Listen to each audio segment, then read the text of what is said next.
Shalom, shalom. Nous allons écouter la parole ce matin. Sois béni, toi qui es là et toi qui écoutes aussi. Et nous allons parler ce matin sur les rapports dans les relations. Nous avons déjà parlé de ça et nous allons parler de ça encore et encore parce que autant que nous vivons, nous sommes en vie et que nous vivons dans une société, nous vivons dans une famille, nous vivons dans un groupe, il y aura toujours de collaboration avec les autres. Nous allons échanger avec les autres, nous allons nous confronter aux autres.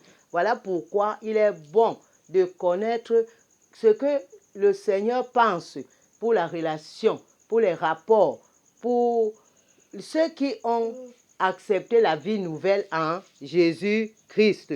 Aujourd'hui, nous allons voir les rapports entre les maîtres et les serviteurs. Nous avons les rapports entre les parents et les enfants. Nous avons les rapports entre le mari et la femme. Nous avons les rapports entre les maîtres et les serviteurs. Et tous ces rapports doivent être pris dans le sens que Dieu vous a établi. Parce que c'est Dieu qui a établi toutes choses. Donc, le maître, si nous parlons donc du rapport entre le maître et le serviteur, c'est qui le maître? Le maître, c'est une personne qui exerce un pouvoir, une autorité sur quelqu'un. Donc, quelqu'un qui est le chef, c'est lui qui domine, c'est lui qui donne le ton, l'orientation, comment les choses doivent se passer. Et le serviteur, c'est quelqu'un qui est là pour servir, c'est-à-dire faire faciliter le travail au maître. Parce qu'il y a des choses que le serviteur doit faire. Par exemple, le maître ne peut pas se lever et commencer à balayer la maison. Parce qu'il a d'autres choses, d'autres responsabilités. Cette tâche revient au serviteur. Et le serviteur est peut être comparé à un esclave. Dans notre société, quand on regarde, on voit qu'on méprise le serviteur. On le méprise, on le traite comme un sous-homme. Maintenant, nous allons voir ce que la parole de Dieu nous dit. La parole de Dieu s'adresse au maître ce matin. Et nous lisons dans Colossiens 4, le verset 1. Il dit, « Maître, accordez à vos serviteurs ce qui est juste et équitable, sachant que vous aussi, vous avez un maître dans le ciel. » Que veut dire cette parole ce matin? Et cette parole veut nous montrer une chose, que les maîtres, celui qui est maître, c'est-à-dire qui est en position d'autorité, qui est en position de dominateur, il doit être juste, il doit être droit, il doit exercer son autorité avec justice et droiture. Nous voyons par exemple dans les maisons le père de famille qui est très gentil dehors, mais quand il revient dans sa maison, il devient violent, il devient méchant, il maltraite sa femme et ses enfants. Ça ne doit pas se passer comme ça. Voilà pourquoi dans cette parole, le Seigneur nous parle que en tant que maître, nous devons être justes, nous devons être droits, nous devons être équitables. Donc l'attitude du maître, c'est la droiture pour exercer son autorité. Parce que quand tu es maître, ça veut dire que toi aussi tu as un maître au-dessus de toi. Et quelle est donc l'attitude du serviteur? L'attitude du serviteur, c'est obéir. C'est faire son service et être humble. Il doit être humble. Faire le travail qu'il doit faire avec tout son cœur. Tout son cœur. Il ne doit pas faire le travail comme si c'était une obligation, comme si c'était une corvée. Ça devient lourd. Ce n'est plus facile. Donc, voilà l'attitude que d'un côté ou d'un autre, donc si tu es serviteur, sois humble, obéis à tout ce qu'on te dit de faire. Sers comme si tu es en train de servir le Seigneur. Alléluia. Donc, voilà l'attitude. Si tu es aussi de l'autre côté, sois juste. N'écrase pas tes sujets parce que tu es une autorité. Ne les méprise pas, ne les maltraite pas. Parce que quand nous regardons, nous allons découvrir une chose, que le service rend humble quand tu sers. Même si tu sers seulement que tu es enfant dans la maison, tu es en train de faire quelque chose, ça te rend humble. Quand tu es en train de travailler, le travail rend humble et le travail élève. Ça t'élève. Parce que c'est Dieu qui va te bénir. Tout ce que tu fais, tu attends la bénédiction de Dieu. Tu n'attends pas l'approbation des hommes, que les hommes approuvent. Que non, voilà ce que je fais, tout le monde t'apprécie. Non, quand les hommes t'approuvent, ils font quoi? Ils vont t'utiliser. Tu seras leur sujet de... Et tout le monde va t'utiliser, va venir à côté de toi parce qu'il attend, il a besoin de ton service. Mais quand tu fixes ton regard vers le maître, qui est le maître des maîtres, qui est Jésus-Christ, il est le maître de ton maître, il est ton maître. Ce qui fait que ta récompense ne va pas manquer devant le Seigneur, parce que le Seigneur voit tout ce que tu fais.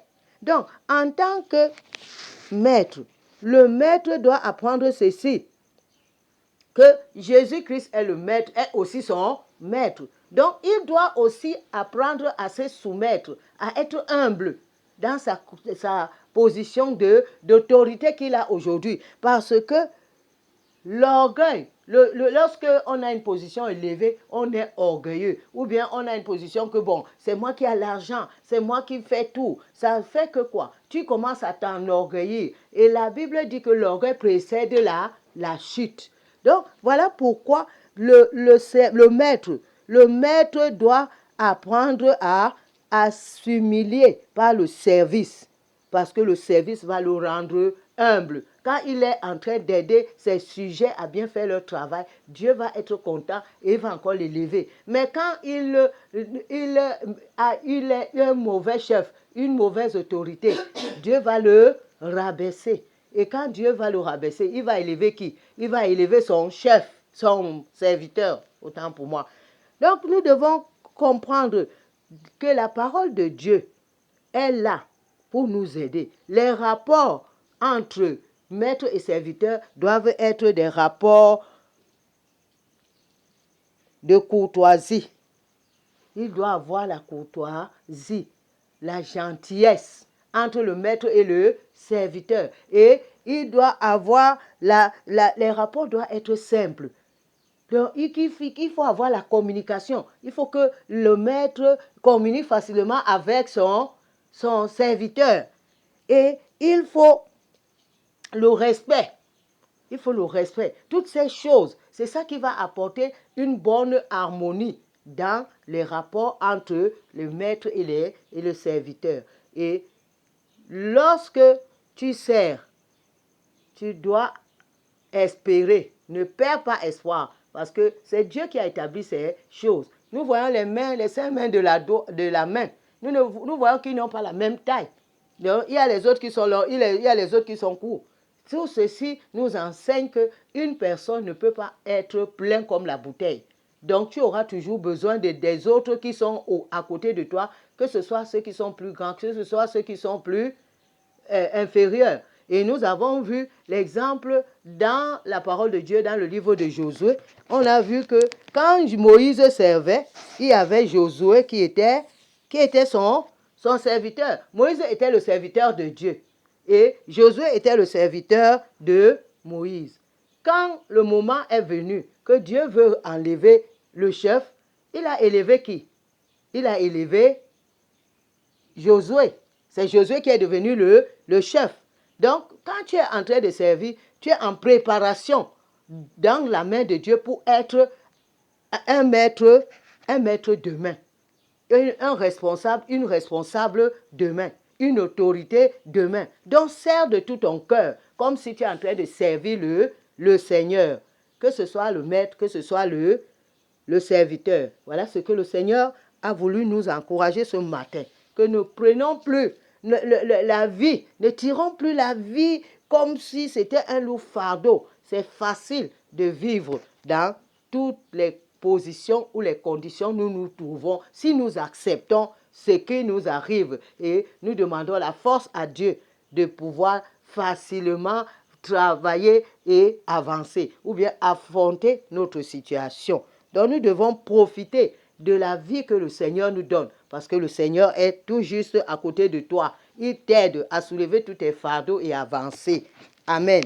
Donc nous allons bénir le Seigneur pour cette parole ce matin.